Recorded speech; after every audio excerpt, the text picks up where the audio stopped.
So, Okay, got hello, it. everybody. I'm with David Bradley, Neelu Chaudhari, and this is trying to get people to join our global online jury.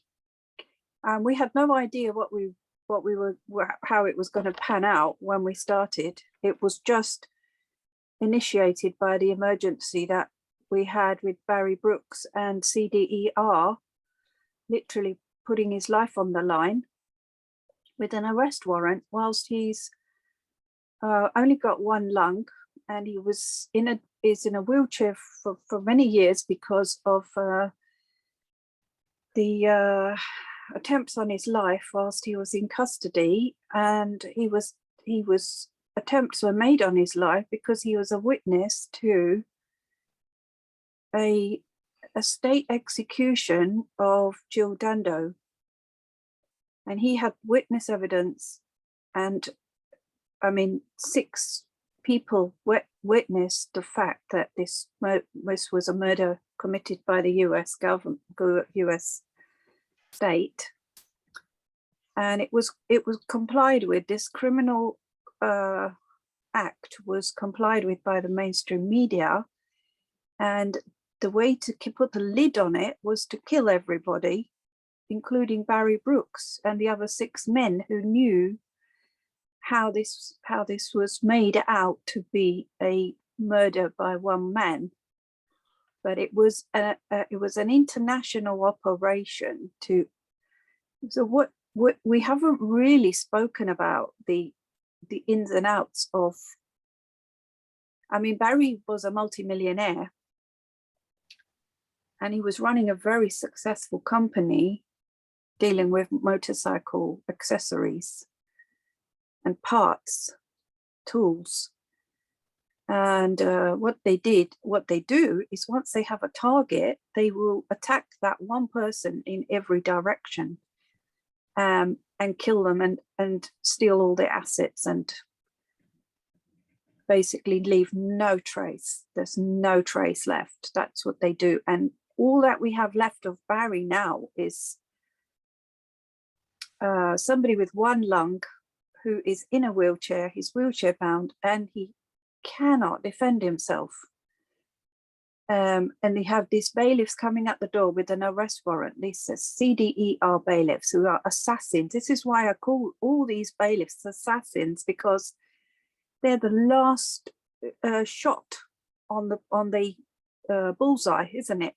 They're the smallest guys coming to put the final knife in, don't they? That's the whole thing. Is Well, it's they all been don't even have orchestrated. Neelu, they don't even have an arrest warrant. They have a piece of paper that they're pretending to be an arrest warrant, and it isn't. What they're trying to do is trying to make a citizen's arrest, and they're trying to disguise it as under an arrest warrant. It's not. They're trying to make a citizen's arrest for a man who's vulnerable, and that goes against the CDER code of practice in itself. That is against their own company policy to go for vulnerable people. Well, you couldn't get any more vulnerable than a man in a wheelchair with a broken back, one lung and a heart condition and psoriasis, could you? Who they've robbed of everything he possessed. They've taken.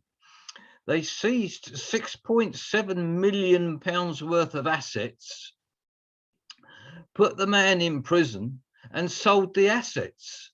2 years later, they're trying to find what they're going to charge him with. They've sold all the assets. They divvied them up. They sold £1 million worth of motorbikes for £65,000. There was £500,000 worth of tools that went missing. There were cars, Bentleys. He was a multi-millionaire. He actually raised £25 million for charity and exposed the fraudulent practices that were going on in the DWP at the time of the re-employment. It beggars belief what they did to the poor chap. And now when he served an extensive period in prison for a crime he never committed, and when he was due for release, they trumped up a debt that he didn't owe, and they cancelled the debt but pursued the interest on the debt, and they gave him an extra month in prison. There's no documentation for that. He was held in prison for an extra month unlawfully, and in that month his father died. Now, I took the phone call when his father died from him, and the man was distraught, absolutely distraught. And when he came out of prison, they continued to persecute the poor fella. And then we end up with this situation now. They keep on about an arrest warrant. Well, as far as we know, we've had police investigate this so-called arrest warrant. It doesn't exist. There is no arrest warrant, and yet they pretend there is. And that's what they're using. This is why I use the word assassination, David, because at every step of the way, it's a slow assassination to an end point. It's a predetermined murder of everything that stands for truth, honor, integrity. They will destroy the most honorable people first, so that the most successful people that are most honorable, because then everyone else is an easy target. I actually witnessed in prison, because I served 3 weeks for a crime I didn't commit. I was charged with beating my next door neighbour with a hose pipe. That's what they charged me with, and they found me guilty. Now, it was a void trial, but they found me guilty and keep pursuing the matter. I served 3 weeks in prison. And in that 3 weeks, I witnessed Barry was supposed to go to Westminster Court for a hearing. And he said, I'll see you when I get back. The next day he was sitting outside his cell. They never took him. The transport, they used to make sure he didn't have access to the correct transport. So he never went to the hearing. He couldn't get there in a wheelchair. And they pretended that, that they just roll over all the time. And they're now pursuing this debt that he doesn't owe, because it's interest on the money that he didn't owe in the first place. Yeah, but they're just, sorry, Neela, yeah. but what they're doing is they're just using it as an excuse. It's not an arrest warrant. It's a civil arrest, and they're going to murder him. That's what they're going to do. And we've discussed it at length, and we are both of the opinion, if they come for us again, they're going to take us away and murder us. So we might as well put up the fight on the doorstep as be taken away and murdered. And that's what we've discussed, and that is now our intention. We will not go peacefully again. They've had us banged up in prison for offences we never committed, and we're not going back through that system ever again. I would rather die than let somebody smash my front door down. It's as simple as that.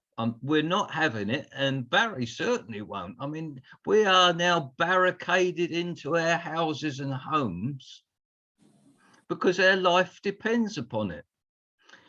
The reason they want to abduct and kidnap Barry Brooks is for no other reason than to murder the man. He has an extensive claim pending, and the sums involved are now vast sums of money, and it's easier for them to solve all their problems by murdering him. And of course, they're not going to, they're just going to say he's had a heart attack, or he's had this, or he's had that. But they're the people that are going to induce the heart attack. They're the people that are going to kill him. They're the people that are going to kidnap him and abduct him, as if he hasn't suffered enough. The CDER came on the 7th of October, the 14th of October, and the 19th of October. Is that correct? As far as I know, it is, yes. And they had every intention to cause a heart attack, because if you're in a wheelchair and you've got one lung, and somebody knocking at your door is saying they're going to come and take you away, That's enough to kill Somebody a with a normal vulnerable heart person, let condition. alone, you know. I couldn't agree more. You know. I mean, the level of deviousness that they resort to is absolutely bewildering. I mean, shall we just agree then, David, because it's not a coincidence that there were 6 other men who were witnesses to this state execution that they murdered, that Barry said they murdered.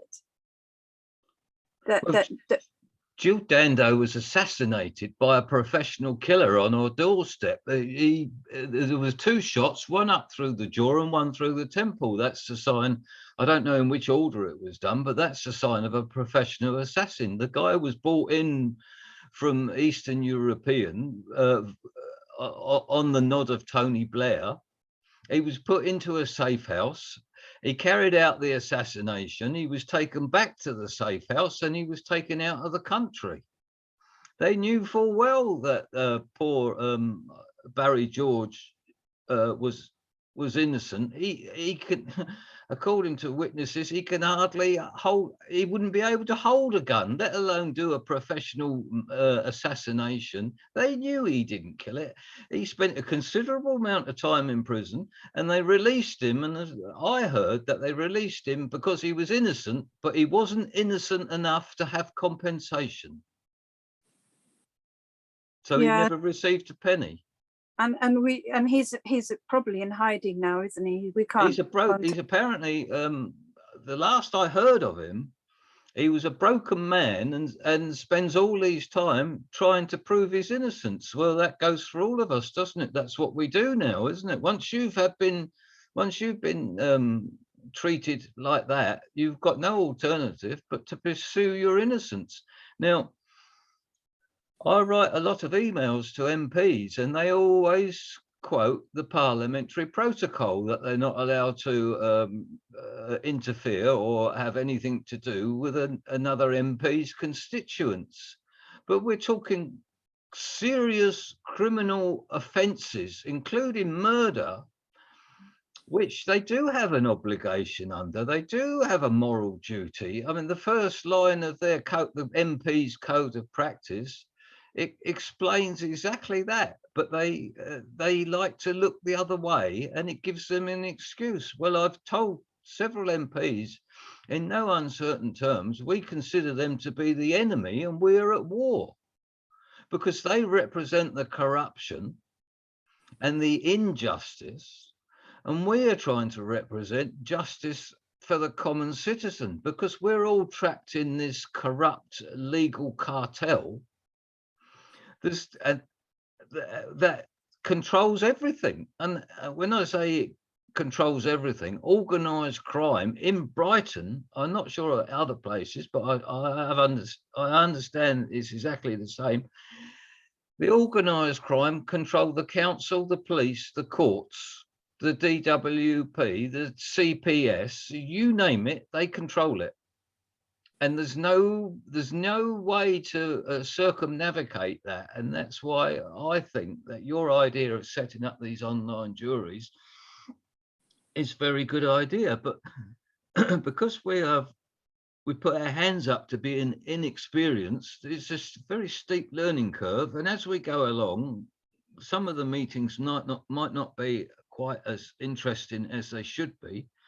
But then again, it's a learning curve for everybody. And if we keep at it, we will refine it down to a usable system, which will give us an alternative to using the organised crime, corrupted legal system that operates not only in this country, but it operates across the world.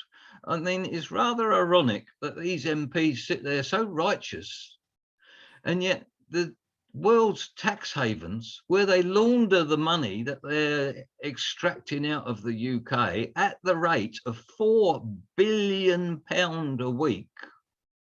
Yeah, David, they launder it through the tax haven. So what I want to say to all of that is that, do you remember when they say about common law, they think it's Magna Carta, but it isn't. There's actually there's actually only a divine law, right? And you remember the carts used to come into the villages and say, roll up, and they were the traveling online, you know, our online jury was a traveling cart. It's and you'd everyone would come gather around, and you'd say what's happened, and then Yay, people, wasn't it? Yay. you know, it was a yes or a no. And so we don't really need to learn what is right and what is wrong, because we're born with that, with our divinity, with our inherent. We know that. We know when we're born that there's no doubt about what is right and what is wrong, right? And what they've done is they've turned the rights into wrongs and wrongs into rights. It's what because the criminals are running the whole corporate structure, and we are the guilty party. Because that's right. That's exactly right. That's exactly what we're they've done. We're trapped in this legal cartel, and we're not the victims. We're the instigators of the problems that we're trying to solve. And there's no way around it, is there? There's no way around it. I mean, when you go... There is. The thing is, what we don't realize is that when 12 people agree on something, that becomes law. That's how they did it. When they set up this act for the promotion and propagation of the gospel of Jesus Christ in 1649, it was just about 24 people sat down and said, we're going to decide, we can go anywhere in the world, set up charities and churches, and do anything we like to the children of those countries. We can put them in boarding schools and do whatever we like. And they went around basically stealing the royal children and then mixing their DNA with their savage DNA. And this is how they built the corporate structure through the back door, you see. But you and I are probably the pedigree royals, of which they never allowed the pedigree royals to reproduce, to procreate. They never allowed it. So because I hear what you say. Let me give you an example of how corrupt it is. For Barry to get up to Westminster Court and back again, it's a 12-hour round trip in a wheelchair, and we've done it several times. On more than one occasion, we've arrived at the court, gone into the court. Yeah, I know. And when Barry refuses to give them joinder, they then call the security guards and have him thrown out. Yeah.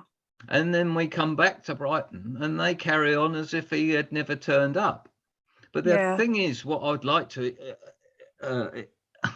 explain is in that Westminster Court, where they launder on one morning a week, £500 million.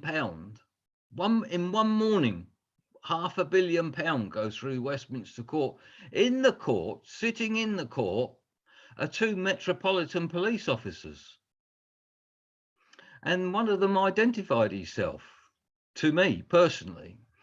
And the reason they're sitting there is to keep tabs on the amounts of money that is being laundered. Now, for what other reason could you have two Metropolitan Police officers sitting in Westminster Court? And every time we went there, it was the same two. And they sit there keeping the books. They're laundering money in this country through the courts. Now that particular court has a connection with the resident judge there. She has a husband in, say, Ministry of Defence and a son in GCHQ. So there's connections that's the only court where private prosecutions are being heard. It's the only court that deals with extraditions of, basically the trafficking of whistleblowers from other countries to here. They kind of putting them in prisons to shut them up. That's what they're doing. When I first got involved with Westminster Court, Barry was still incarcerated. I made well, I spent a considerable amount of time, but I was always met with the response that it's nothing to do with the Westminster Court. They only hire the room out. Yeah.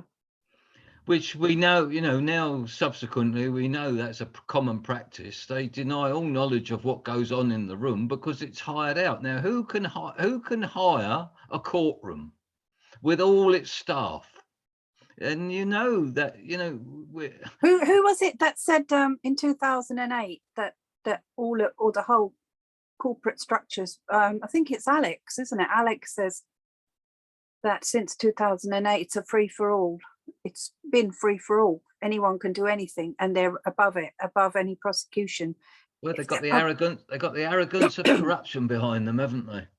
And they've got so used to getting away with it, they don't. Yeah, but like David, it now I don't want to sound in a like I don't want to sound like that they're always going to be in that position, because we really have to, stop saying it that's a powerful way to exist, because they have self-destructed, they have imploded, they're not going to continue any longer because we are aware of it. You and I are aware of it. I appreciate what you're saying, but they've still got an income of £4 billion a week from It's the totally, UK. It's blood money, David. It's blood money. Well, we don't have any blood money. That's a good thing about it. Is the reason why it's a great thing that the COVID lockdown shut down is because these criminals were doing all the crimes against us in our public buildings, the councils, like you've said, the MPs, the councillors, and the buildings, the town halls, council buildings were all used against the whistleblowers to kill us. That was the target. That was their entire obsession.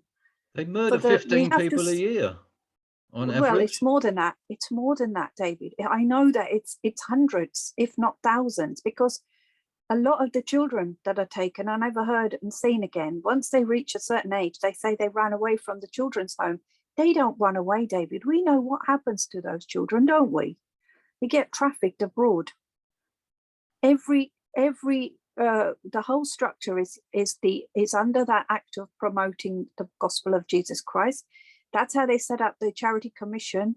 That is how if you go on newenglandcompany.org, that is still the 1649 well, as we discussed the other night, the 65,000 children are being abducted each year, and the people doing the abductions are rewarded at £50,000 per child. And they are the public servants who are committing treason at every child that's been taken away from a parent. With the assistance of the police and everybody else. They've got a nice little learner, isn't it? Well, let's just call it what it is under God's laws, because they're meant to be under their oath to God, to maintain God's laws, to serve and protect God's children. Yeah, that is the law.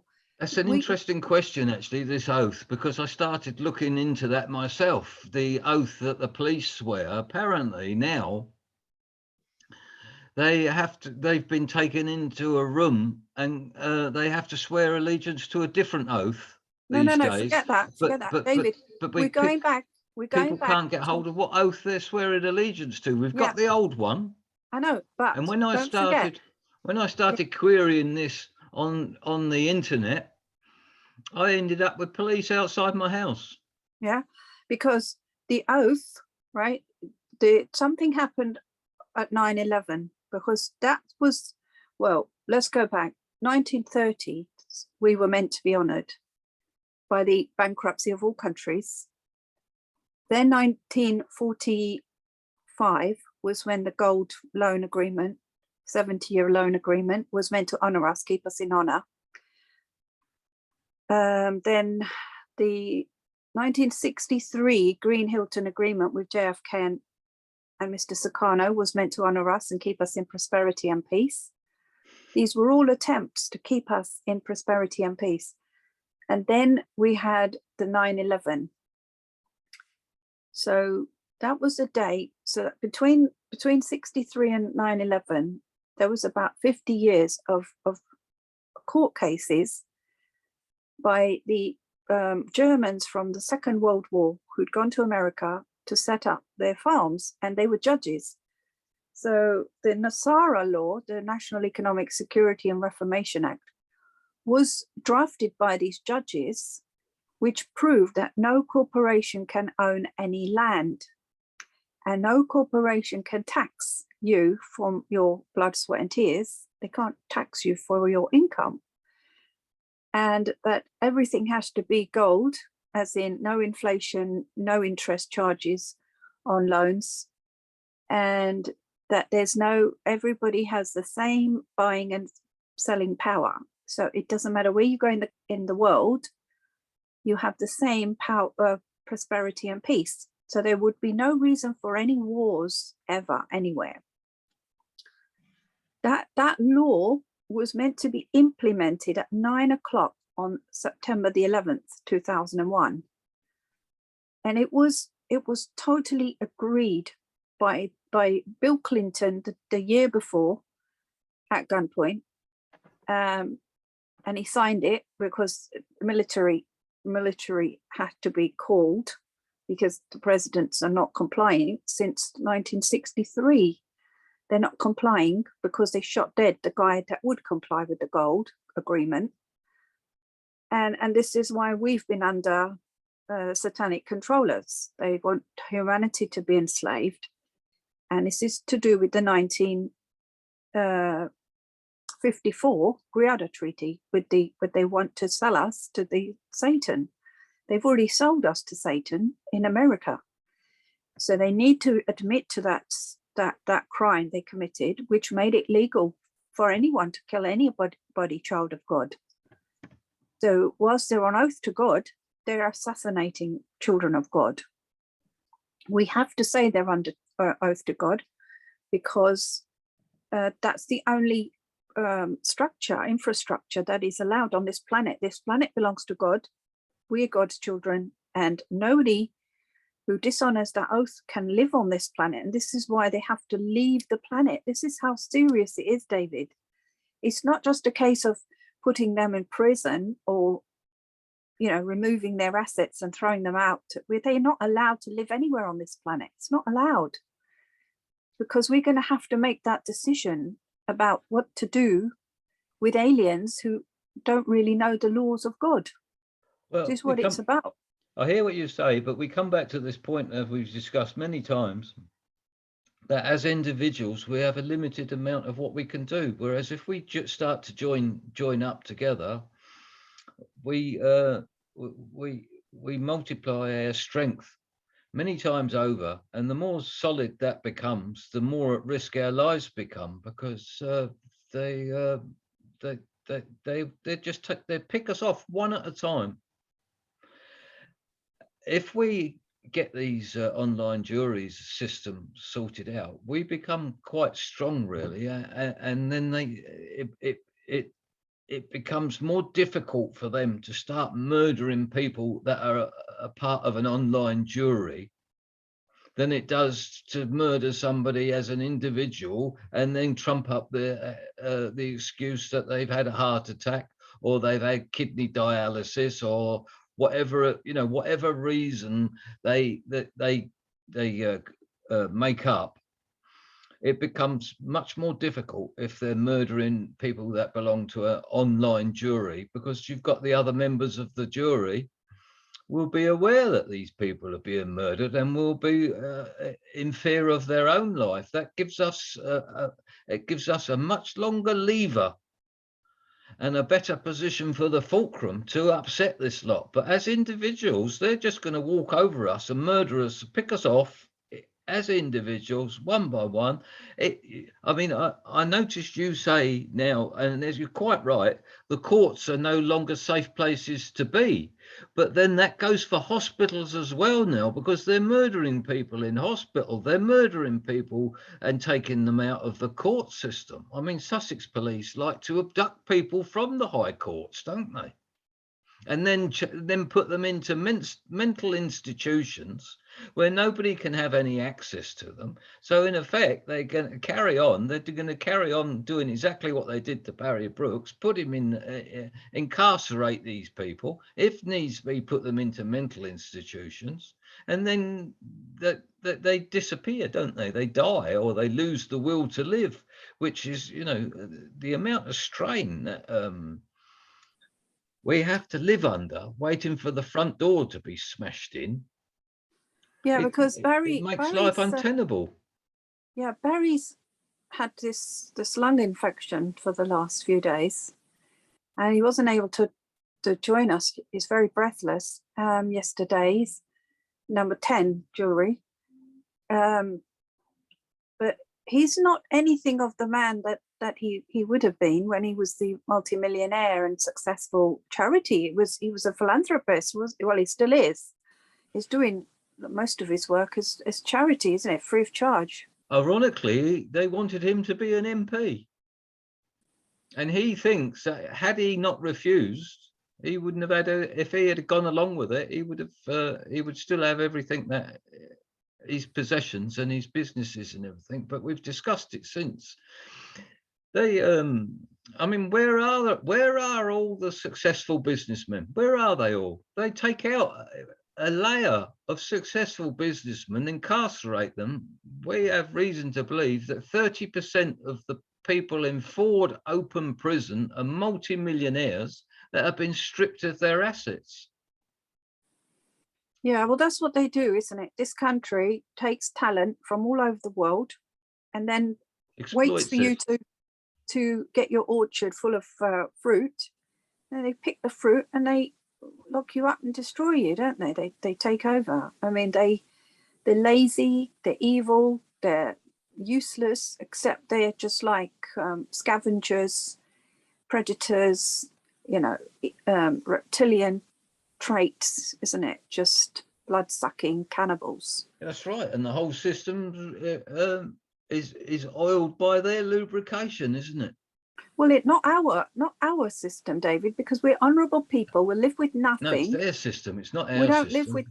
They live with blood money. We don't touch blood money. We do love money. We've got our honour money. Ours is honour, isn't it? We were talking about this yesterday, actually, and I think in the system, so to speak, there are a lot of people that think that what they're doing is right. They don't think of the consequences that they're acting. They've got so used to doing it, they think they're doing their job properly. They don't question what they're doing and the consequences of what they're doing. They don't even understand it, what they're doing. Yeah, but I think our attention should be, like you say, with the MPs that deny that there is any jurisdiction outside of their constituency, but then when they get together in their social clubs and their social networks with the brotherhoods, they very much are a team to target the whistleblowers. So they get us anywhere in the world. Their tentacles are global, aren't they? I wouldn't be safe to leave the UK now, because that's right. Very easy to get rid of people in India or Pakistan or anywhere. In the UK, at least you leave a trail, but out there, for very little, there's no trace. That's right. You'd disappear, wouldn't you? And they apparently, Barry was telling me, and I only just found this out in the last couple of weeks. Once they'd stripped him of all his assets, they then sent teams off, half a dozen or 9 people off to Spain for a jolly, and on the pretense they were looking for overseas assets that he had hidden. They sent a team of DWP people to Thailand looking for his assets. He didn't have any overseas assets. He hadn't done anything wrong. He wouldn't think to put his money overseas if you haven't done anything wrong. Then he said that was one of the mistakes he made. He should have put funds out of reach, but he never did. They took the lot. They took the £6.7 million, and not only did they take that, they took his house, his father's house, his uncle's house, all the houses in the family. and stripped them of their contents, sold the contents and sold the houses.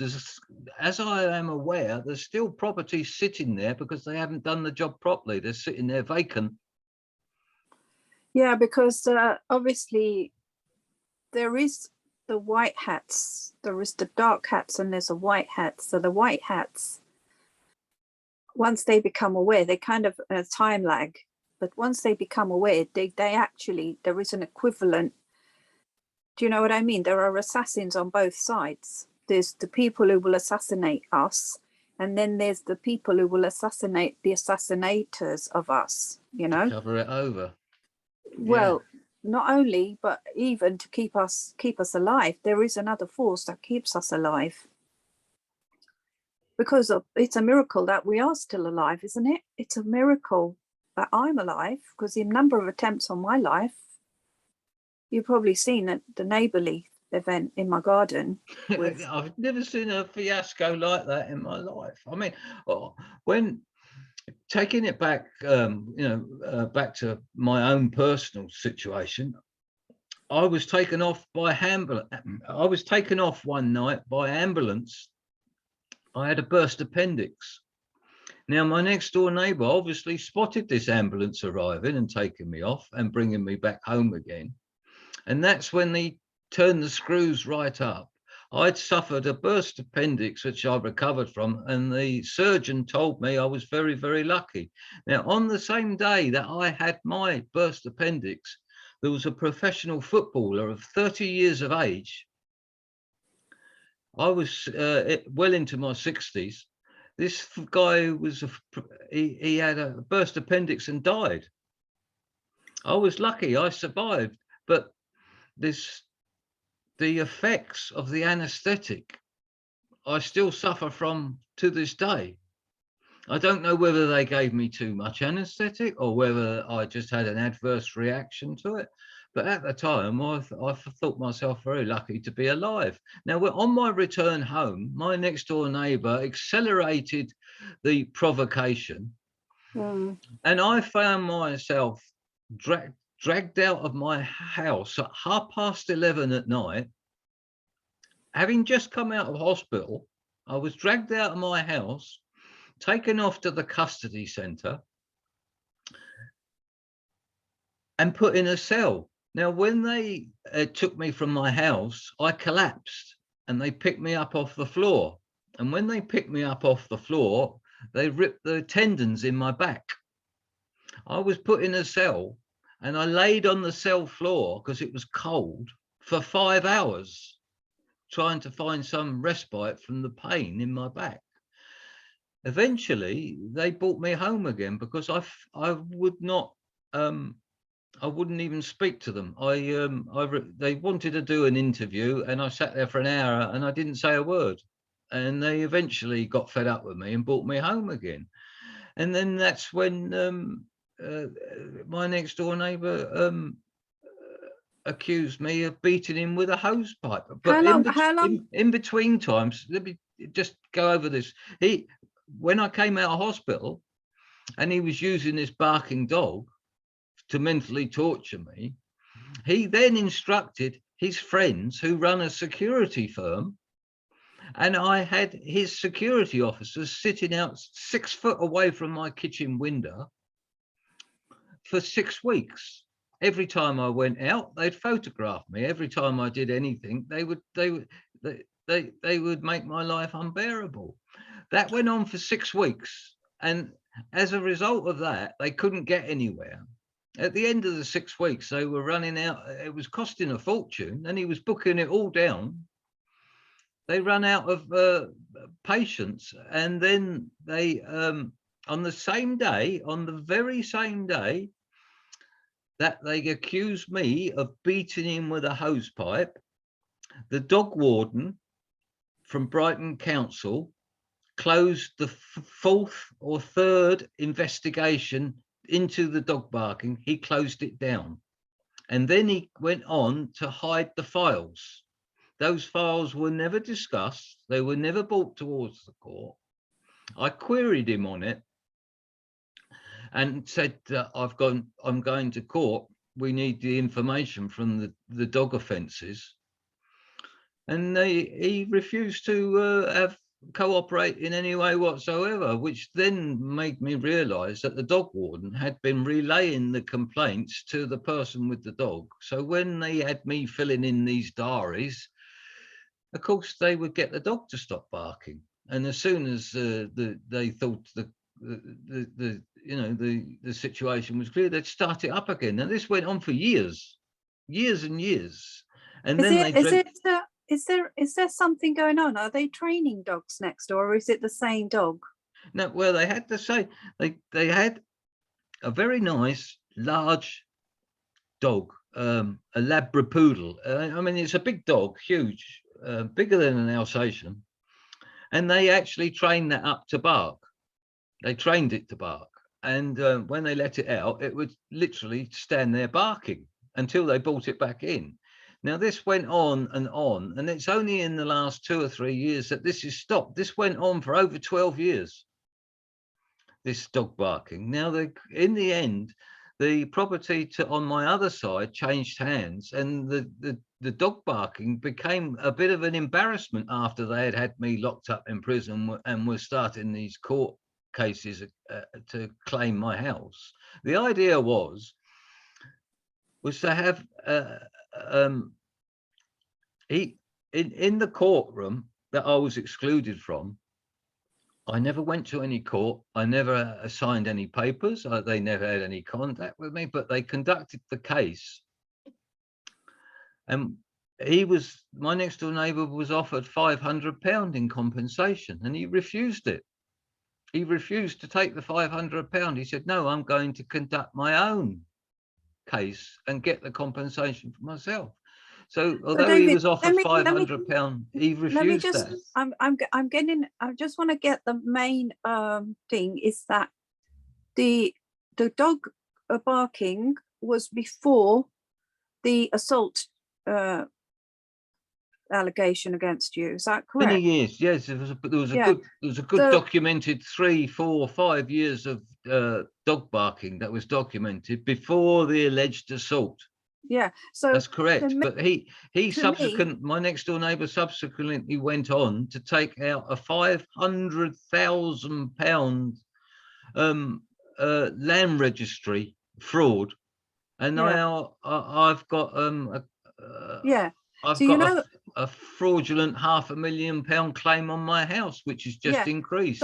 So David, what I'm seeing here is that the organised criminals in your area have identified you as an easy target. Yeah.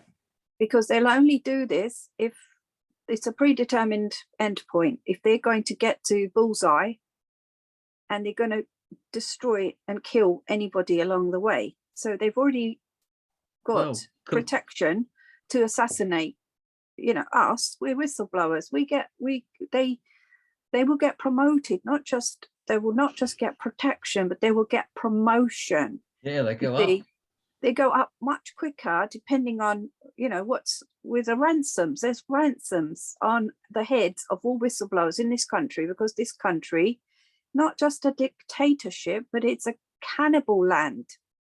It's not England, it's cannibal land, where they devour honor. They devour honor, honorable people. They're tasty. Very tasty. Sadistic. The mistake they made was they had a void trial. They had a void trial because I was so ill. Now, this is rather a strange coincidence. On the same day that the alleged beating and the dog warden closed the case down, on the same day there was a tribunal held by the DWP. Because hang on, just stop there a minute, David, because I need to get this into a criminal case for you, right? So there was an ill intention by the CEO of the council as well as the DWP. There's a connection. You're making a connection. They're all in it together. A conspiracy. It's a proof, and a full proof, irrefutable evidence of a conspiracy between the DWP, the council, the police, the courts, and and it CPS. all, and where you can prove that your next door neighbor is the tool that they're using. You see, they've stacked it all up. They're going to devour your assets. They're going to do to you what they did to Barry Brooks, right? It's Well, the same area. It's the same, probably not the same council, but the same area, the same police, the same courts. You know, it's the same evil, isn't it? That's yeah, the that's bottom right. line. The idea was to bankrupt me and take the house off me, but it backfired, you see, Yeah, because you, because we put a tacit contract on the house. There's a lien, and we've done everything possible. But they now the thing is, I've subsequently learned if you turn down an offer in a court, you cannot then go to a lower court and get the compensation that you've refused, because you can't. It's enshrined in UK law that you're entitled to a fair trial. Whereas I was incapacitated, and that is verified by a judge sitting at a tribunal, and he was aware that I'd just come out of yeah, but hospital can and I said just, I was yeah, but incapable of can, representing myself. If I just continue, because this yeah. is really important, I was incapable, and so the court appointed solicitors to cross-examine the witnesses. But the thing was, the court appointed solicitors wanted me to instruct them how to do it. And when I refused, they turned round and said, we are unable to offer Mr. Bradley any defence because he won't cooperate. And therefore they carried on. And the solicitor concerned wrote me an email the day afterwards and admitted that in an email that I had no representation whatsoever. They sat there all day. I wasn't in the court. I was outside the court for the morning. At lunchtime, I went home. They continued for the day, found me guilty, and I had to go back a week later for sentencing. And when I went back a week later for sentencing, without any representation, without a Mackenzie friend, and still being suffering from the effects of the anaesthetic, and still being unable to comprehend what was going on, they sentenced me to 6 weeks in Lewes prison, of which I served 4, and I was placed in cell M206, and that was on the first floor. Barry was on the ground floor, And that's where you met. Is that where you and met? well, the first 3 days they put you into what they call suicide cells, which are very closely watched.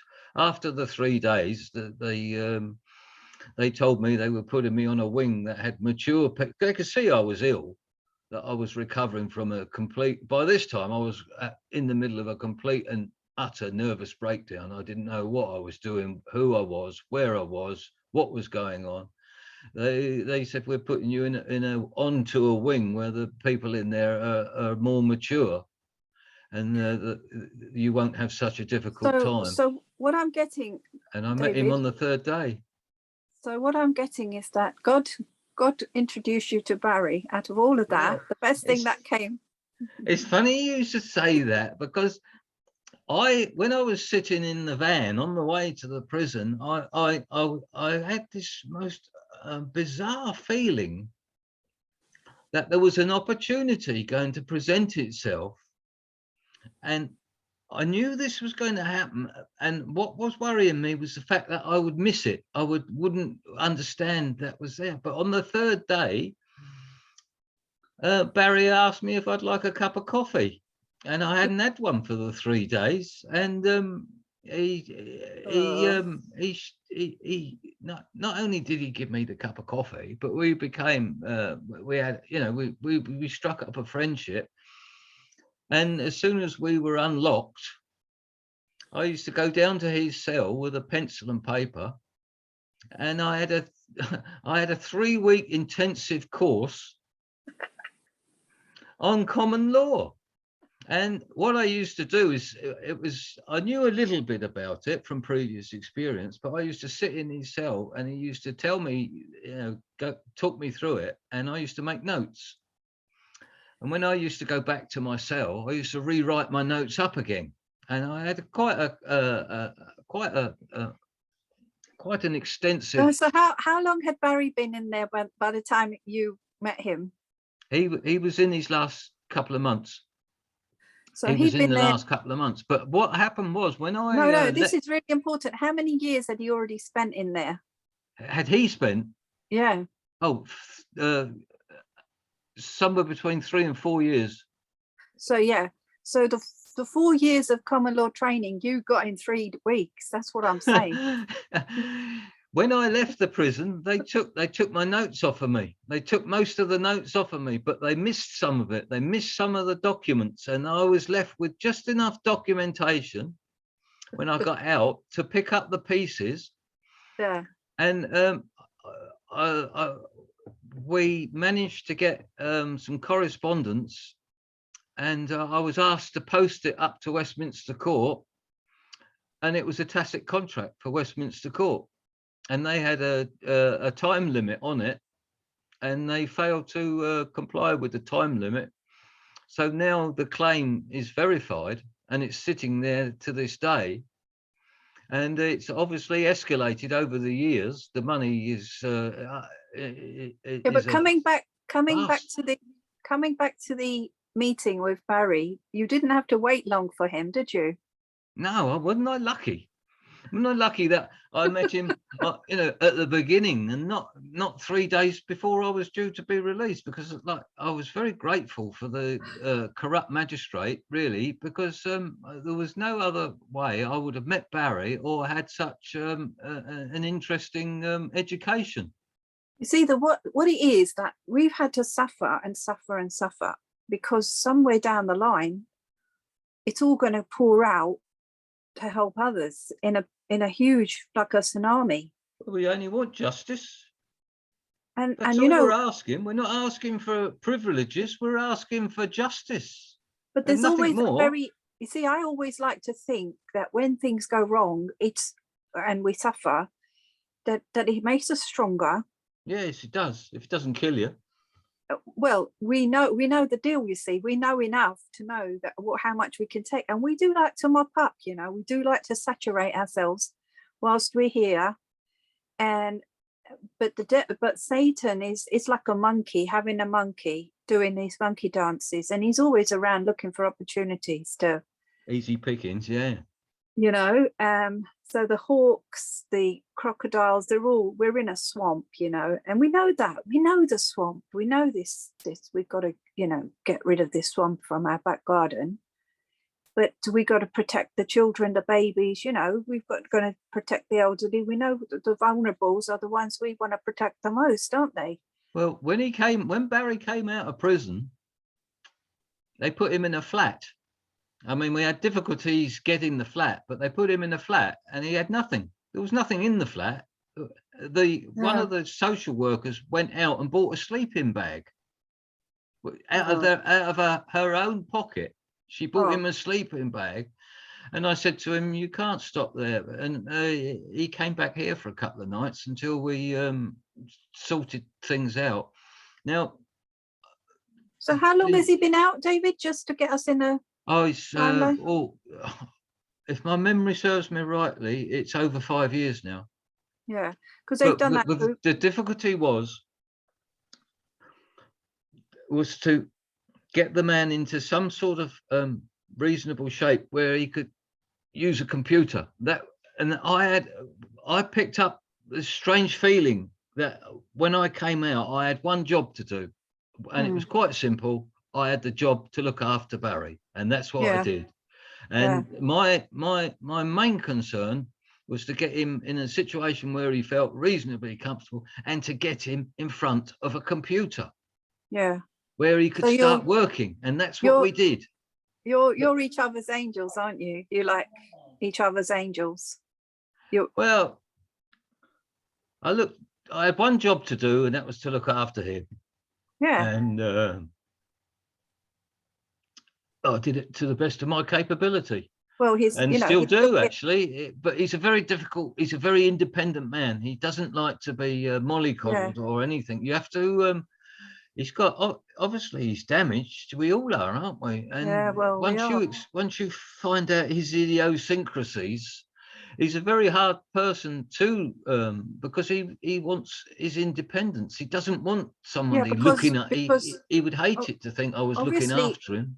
For him to be a philanthropist, you know, having donated 25 million pounds to charity, now finding the charities are nowhere to be seen.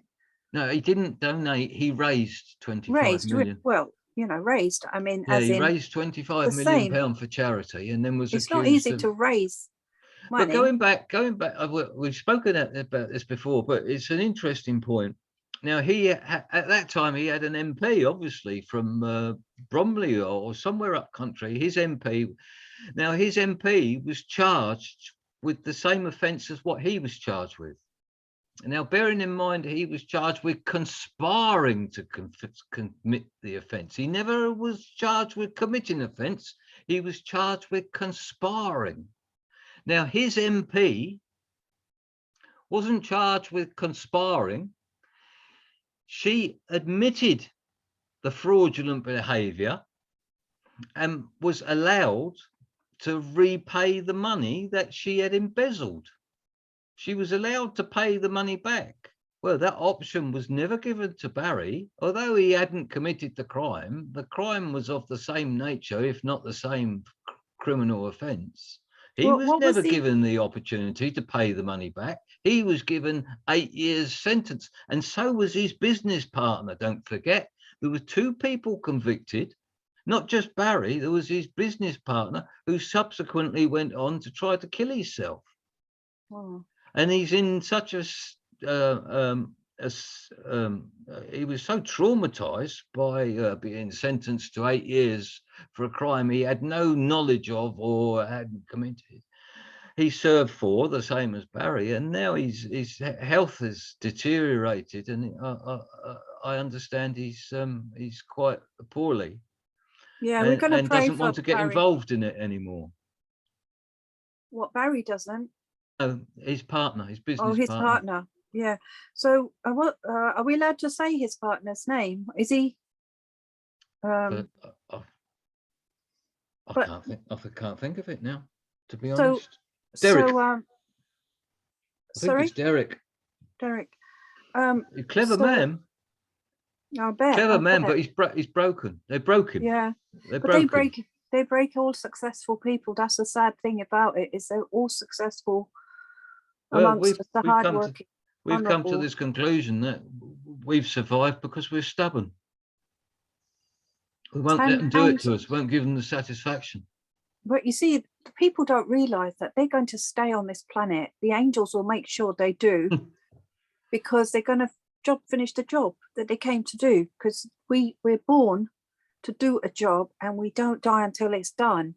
That's the contract of life, of God's laws. That's what Andy says. You know, you go to your grave. You don't want to go to your grave knowing that you've acted inappropriately. Whereas, we've all made mistakes, and we can regret those mistakes. You can't go back in time, but you can learn not to make the mistakes again, and learn to treat people with an open mind, and give them the chances that we never had. I mean, Barry and I are both, it's too late for us. It's already happened. It's already done, but we can stop it happening to somebody else. And that's what drives us on, really, is to bring them to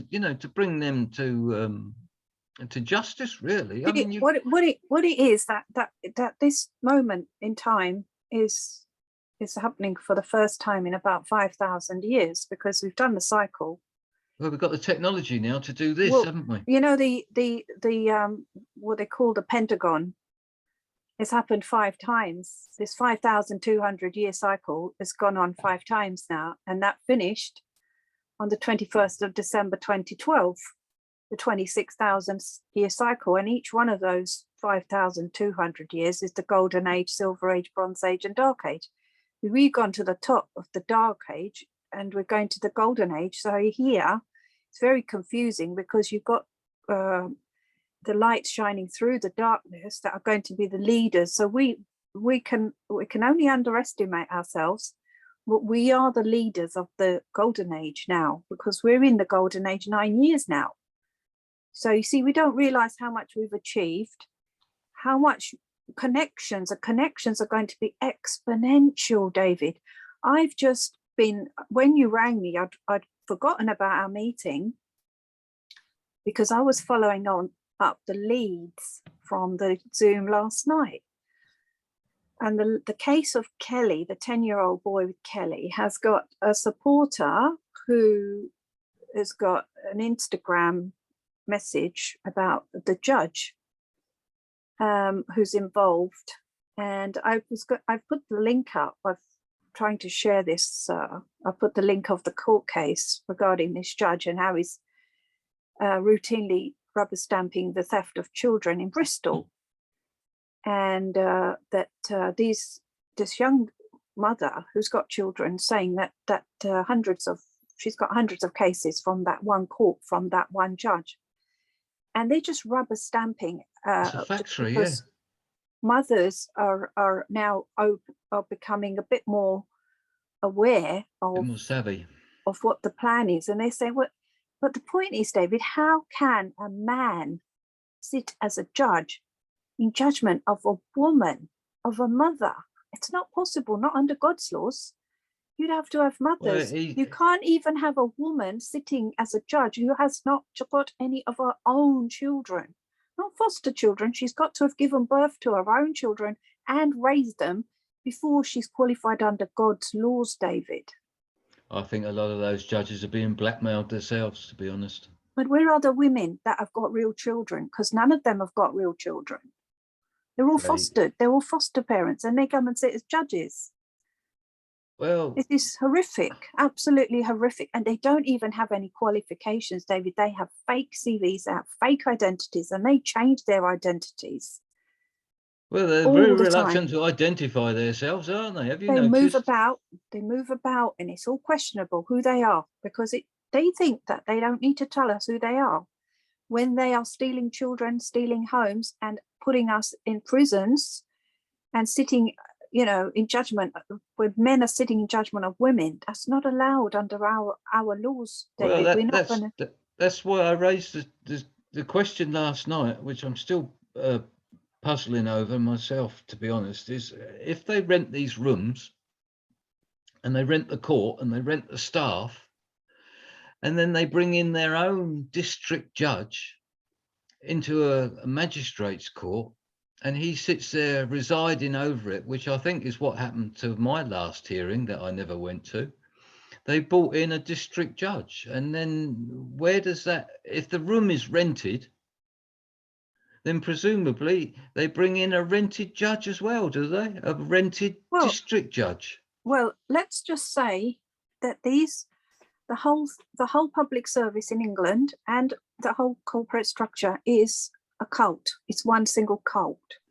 It's all under the umbrella of a charity commission. The charities all over the world, the churches and the charities, they have this immunity from prosecution. And nobody's allowed to prosecute a charity because then their money dries up. The money dries up.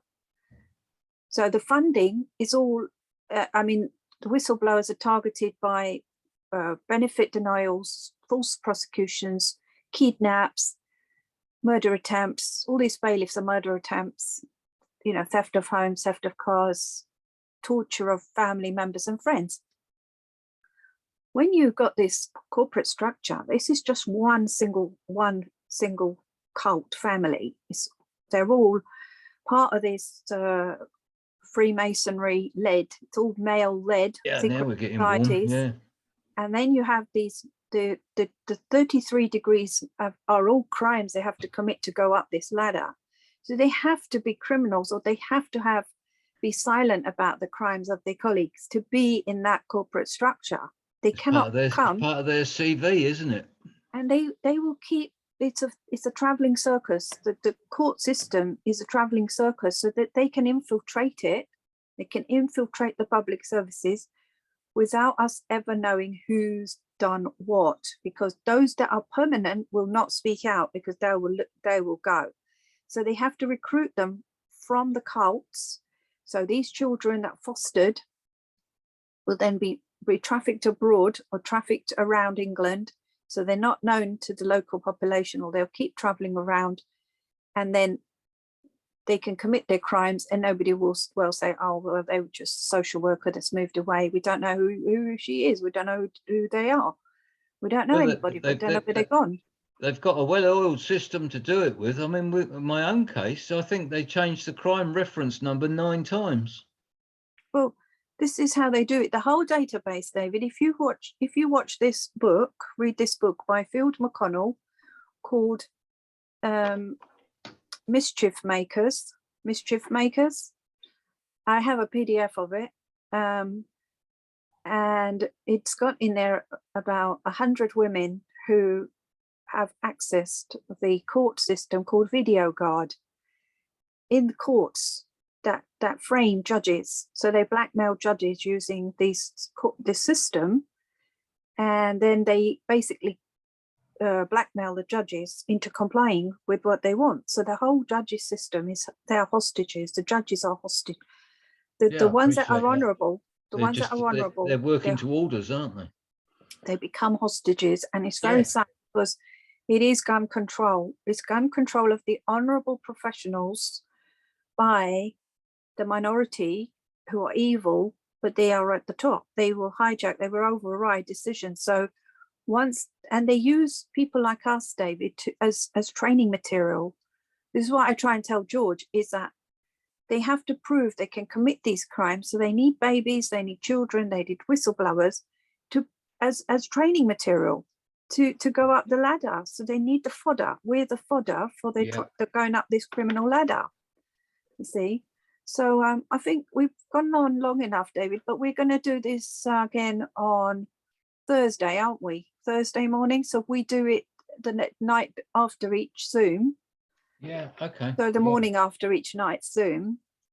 And then we kind of try to get people to come on the juries, and it's set up as administrators of their own online juries all around the world. I cannot for the life of me see that there's any other way of doing it apart from what we started. And it's not a question of people, you know, it can't fail. There is no other. That lady said the other night she didn't want to identify herself, and she would go on to other sites where she doesn't need to do that. But I'm not aware of anyone else who's trying to put together a jury of honest citizens to overturn this corrupt cartel, legal cartel that is in effect running the country, isn't it? I mean, they're not going to give up on a £4 billion a week income for the sake of an individual, are they? It's a lot more than that. It's a lot more than that. Sir Anthony Stansford, if I know you've watched it, he sits there, doesn't he, and says it's a £200 million a year industry, and on average they're murdering 15 people a year to service it. Well, I appreciate there's hundreds of people that are being murdered that are not included in the 15 people, but that woman who sits there, they stripped her family of £200 million and then murdered her husband. But then the Swiss Indo issue is that it goes on. Yeah, it's 1 quintillion. The 1 quintillion belongs to us, which is 2,222 times more than what they're playing with right now with us. And how many, you have to multiply that figure that you mentioned by 2,222 fold, because that's how they've shrunk the fiat currency as compared to the gold. So what I'm saying is every pound in our pocket is supposed to get us £2,500 worth of gold. So £1 in fiat is worth 2,500 in solid gold. That's what they've got us thinking that they can get away with, and this is how criminal this entire these imposters. I think most of that is well above the layperson's remit, to be honest. Well, David, how many times do they need to build your house that you're in? Every time, you know, that every 5 years when it doubles in value, what have they done to your house when it's doubled in value? Every 5 or 10 years. well, well. What have they done to your brickwork? What have they done to your structure? Nothing. Nothing, right? Well, if you want a good example of the contrivance, then you look at the land registry. Now, they're quite happy to put a fraudulent claim on a property. They've told me that once a fraudulent you can spend your life talking about you're not talking about you know, the simplification of this entire conspiracy of criminals that are committing misprision of treason on a daily basis against the citizens of the world, right? We've got to treat it as that they are the minority, we are the majority, we the honourable people are the majority. We're just the first layer of the targets. Once they get rid of us, the targets are getting easier and easier as time goes on. That's right. They get rid of the troublemakers first. You and I are at this for how long though before they get us, David? You know, this is how they're skinning the onion, isn't it? They're skinning it. Yeah, I agree. And it's been going on for 1,000 years, and you're getting so absorbed into each and every detail of their crimes when you just need to say they're guilty. Everything you say is evidence of guilt, proof of the treason, misprision of treason in public office, where they're violating the oath to God to maintain God's laws, to serve and protect God's children. They are not allowed to do anything to us unless we are being served or we're being protected. If we're not being served and protected, it's misprision of treason. That's it. Finished. Over. Yeah, that's right. Yeah. Councils, police, you don't, David, honestly, you do not need to visit it because it's so painful for me to listen to when I've had to deal with murders, 4 murders of my family members. That. I'm not even able to speak because everybody is consumed with what I consider to be, you know, considerably lesser. Yeah, she would, wouldn't you? I mean, yeah. The thing is, David, I'm a professional pharmacist, and I come from a family of judges. Now, people think, oh, here she goes again. But the point is, it was my country that educated the royals of the world 1,000 years ago. And I come from a family of judges from those 1,000 years, of those honourable royals that were kings, and kings were royals. So now if nobody listens to me, it's such a loss to the humanity that I was born in India. I came to England as 9-year-old, and I was kicked black and blue, effing packy every day. I'd effing packy, and that word really kind of tortures me. When I came to the savage land, I came from what was now India's ruined, but I watched my relatives living in poverty because of this export trading of export quality, export goods, everything from Indian farms, put in containers and off. And here, they're all on insurance. These big superstores, they bury it. They're insured to claim the losses. So food from all over the world comes to England and is put in the landfills because the insurance companies are covering it. So they get their export tax, they get their import tax here, they pay, and then they bury it. That's what's happening in, you know, it's very painful to watch how they've destroyed the whole planet with they've done a good job, haven't they?